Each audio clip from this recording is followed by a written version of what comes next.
Alrighty, the Pz.V/4. Let's ask the question today, is it worth your money? I'm showing my profile because I played this tank 182 times and I have 66% in it. Now I'm sure there's people who are better and who are worse, but for me I kind of thought that said it all about the tank. It's like a 66% tank, you know, straight down the middle, vanilla 66% tank. In stores at the moment, so would I recommend that you bought it? Well, I mean, it's the fat end of £12 sterling if I do the calculation in gold, which isn't bad for a tier 5 premium tank, but for all of that, and I'll show you for why, I wouldn't be spending my money on it. There are a number of reasons. So I'm going to push up left here on this map and basically go see this Wolverine and frontline the tank. If you notice, it's a tier 5 battle, and if you're going to watch this game, you're going to look at the tank, you're going to look at the bounces going in and the shots it's making, and you're going to think, yeah, it's quite OP. But you can see that PZ5 there going out sideways. You absolutely don't want to do that in this tank. There's no armour on the side. It has a decent turret and a really pretty good top front plate, as you can see. So if you angle it up right, you can get some really nice bounces off that. What you'll see in the gameplay is that the gun, look at the bounce on the Stug, is not great. I wouldn't go as far as to say it's a Russian gun. It ain't German. This is not a precision instrument of justice. The gun trolls you in terms of accuracy. It lacks gun depression, so you gotta think about making your shots. And it just bounces stuff horribly. You can line up radical all the way in, aimed up shots, and you get hideous bounces off it, and because of that, I mean, watch T14, there you go. I know it's a tough tank, but it's in the side, so because of that, you find yourself switching to premium, and I don't like, if I'm grinding a tank for credits because it's a premium tank, I don't like switching up to Pramo because it's gonna reduce your profit margin, right? I prefer a tank at this tier of premium variety where you didn't need to spunk APCR to get the job done. Yeah, right enough, you can get behind things. As you can see, you can ram. It's fine from that perspective, but facing same tier or, God forbid, tier 6 tanks head on, it's a bit punishing, if I'm honest. So there you go, there's a first class and a Radleys, and like I said, that if you watch that game, you kind of like, yeah, I'm going to get me one of these, right? This tank's OP. It's not, and because of that, I wanted to show another couple of games just to give you a more balanced view of the tank. So I would say this isn't how to play it, what I'm about to do here, okay? So, things I do for you people. This is on Faust, so I'm going to push up into this corner because that's consensus amongst the team, as you can see. And there's a guy there going, I really want the Pz.V/4, I really want it. Dude, don't lose sleep over getting this tank. So I'm going to push up here, and you're going to see some of the disadvantages of the tank coming in here. So gun depression, nah, not really. Gonna get held up here by a Stug. I bounced one off the top plate, but the Stug is doing a good job here, bless his heart. He's playing from the front. You can see I don't want into the ground. You know, a better gun, I know bad workman blames his tools, better gun that would aim in. I bounced one into the top with the PZ-G, which again, kind of be wanting that to go in. I know it's got a tough turret, and you can see I'm getting absolutely punished here. I mean, I'm lucky in that the Sherman's come up and helped, and I'm spotting up for the team and all that good stuff. But I've had to use a PCR to go through the top of the Pz.V. And this shot here is a good shot, but if you drive this tank enough, that's kind of a miracle that goes into the Stuggy there. And again, I had to change up to APCR. I'm going to get the job done on the Pz.V, and then I can push into the T1 Heavy.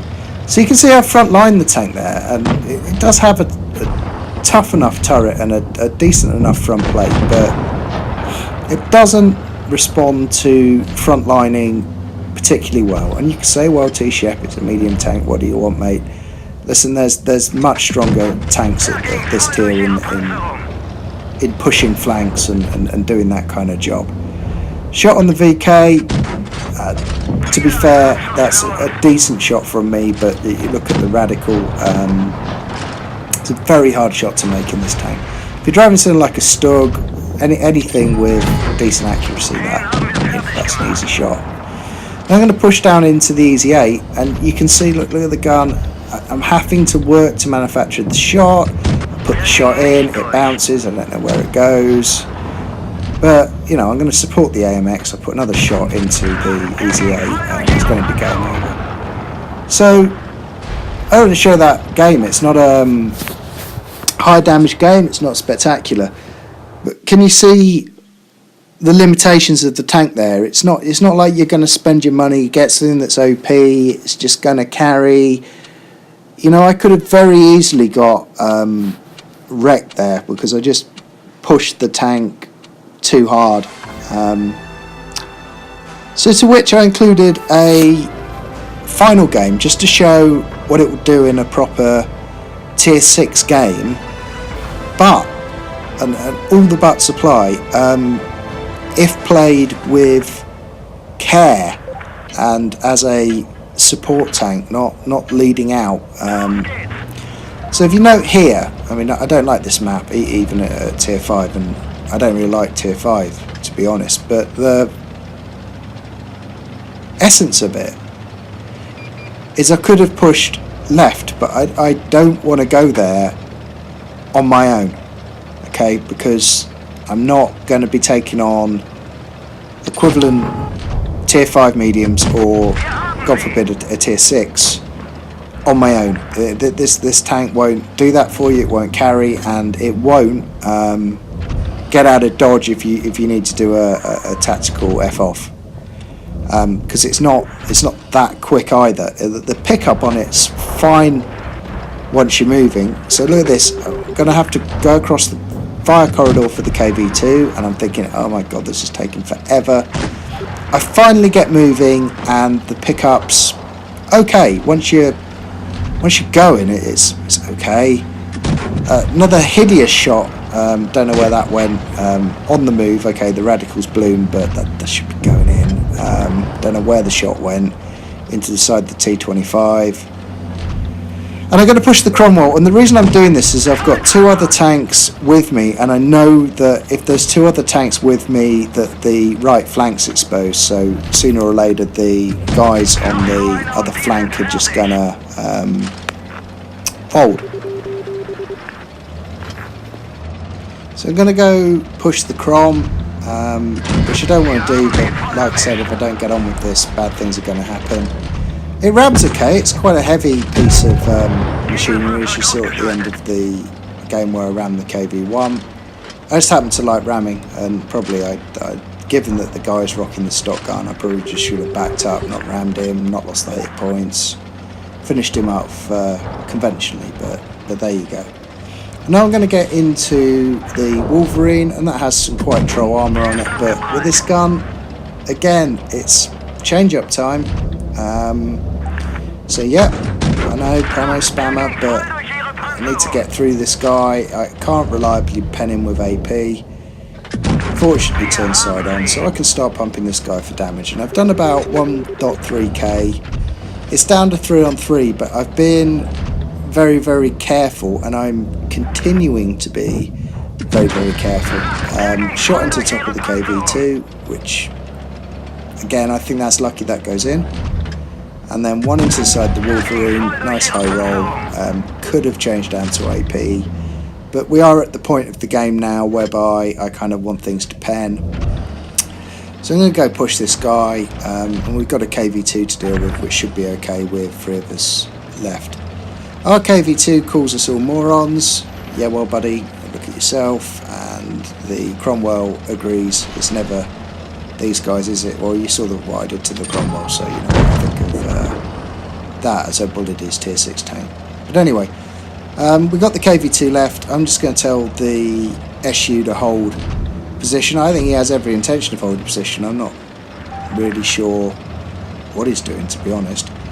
But anyway, he's got the KV2 nicely distracted. So whilst my tank meanders painfully slowly up towards this corner, I'm going to just use AP. You can shoot a turret ring on it. KV2 no worries, especially up close and personal. I'm not going to grab the kill. I'm just going to take him down to a one shot, let the SU clear him. No worries. So there you have it. That's a 1.9k game, and that, you know, there's a lot less kills. I did 9 kills in the other 2 games, but to be honest with you, if you get this tank, that's kind of what you need to be doing with it. I know it's not exciting, but it is not going to carry all before it.